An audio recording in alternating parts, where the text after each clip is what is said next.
और एक बड़ी खबर अभी अभी आ रही है एसआईआर को लेकर। आपको बता दें एसआईआर कल से देश भर में पहले चरण का ऐलान इसे लेकर कर दिया जाएगा और 10 से 15 राज्यों में कल एसआईआर की घोषणा होगी। देश भर में एसआईआर को लेकर कल इलेक्शन कमीशन की प्रेस कॉन्फ्रेंस होगी।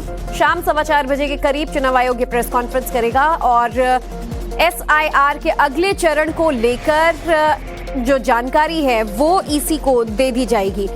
तो बड़ी खबर, स्पेशल इंटेंसिव रिवीजन जिसे कहा जाता है एसआईआर, इसके पहले चरण को कल अनाउंस कर दिया जाएगा। गौरव हमारे सहयोगी हमारे साथ जुड़ चुके हैं। गौरव, जरा डिटेल में हमारे दर्शकों को समझाइएगा कि एसआईआर को लेकर अगर कल घोषणा कर दी जाती है, किस तरीके से क्या बदलाव होंगे, क्या क्या इसके तहत किया जाएगा?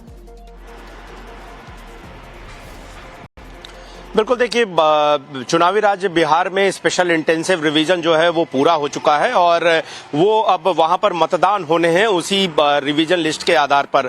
देश के 10 से 15 राज्यों में अब मतदाता सूची का स्पेशल इंटेंसिव रिवीजन होना है, यानी कि मतदाता सूची का पुनरीक्षण या शुद्धिकरण का काम। यानी कि वो मतदाता जो मतदाता सूची में नए तौर पर जोड़ना चाहते हैं उनके नाम जोड़े जाएंगे और अयोग्य मतदाताओं के नाम जुड़े जाएंगे। इसको लेकर कल 4:15 बजे विज्ञान भवन में मुख्य चुनाव आयुक्त ज्ञानेश कुमार के साथ बाकी चुनाव आयुक्तों की जो टीम है इसकी घोषणा करेगी। इसके लिए कुछ बातें जो छनकर सामने आई हैं सूत्रों के मुताबिक, उसके मुताबिक उन राज्यों में अभी एसआईआर की घोषणा नहीं की जाएगी जहां पर स्थानीय निकाय के चुनाव हो रहे हैं या फिर आने वाले समय में होने हैं। ज्यादातर जिन राज्यों में एसआईआर होंगे वो राज्य हैं जिनमें 2026 की शुरुआत में विधानसभा के चुनाव होने हैं। मसलन असम, केरल, पुडुचेरी, तमिलनाडु ये राज्य हैं जहां पर चुनाव विधानसभा के होने और इनके लिए एसआईआर किया जाएगा। इसके साथ ही हो सकता है कि दिल्ली में भी एसआईआर की प्रक्रिया शुरू की जाए और चूंकि दिल्ली के जो मुख्य चुनाव अधिकारी हैं सीईओ, उनकी वेबसाइट पर जो है 2008 की वोटर लिस्ट डाल दी गई है,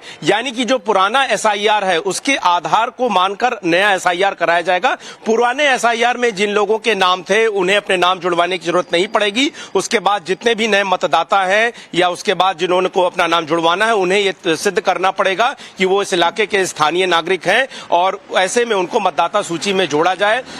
राज्यवार दस्तावेजों की सूची भी अलग होगी। हमने देखा कि बिहार में कितना बड़ा विवाद हुआ, सुप्रीम कोर्ट में सुनवाई हुई, आधार कार्ड को 12वां दस्तावेज शामिल कराने के रूप पर कानूनी लड़ाई लड़ी। एसआईआर को लेकर बिहार में बवाल हुआ था और अगर कल इसी द्वारा इससे आने वाले चुनाव के मद्देनजर अलग अलग राज्यों में लागू किया जाता है तो क्या वहां भी विवाद के हालात देखने को मिलेंगे? बहरहाल एसआईआर को लेकर कल इसी द्वारा एक जरूरी प्रेस कॉन्फ्रेंस कर ये जानकारी दी जा सकती है। गौरव, आगे भी अपडेट्स आपसे लेंगे, लेकिन फिलहाल बहुत बहुत शुक्रिया आप तक की पूरी जानकारी के लिए।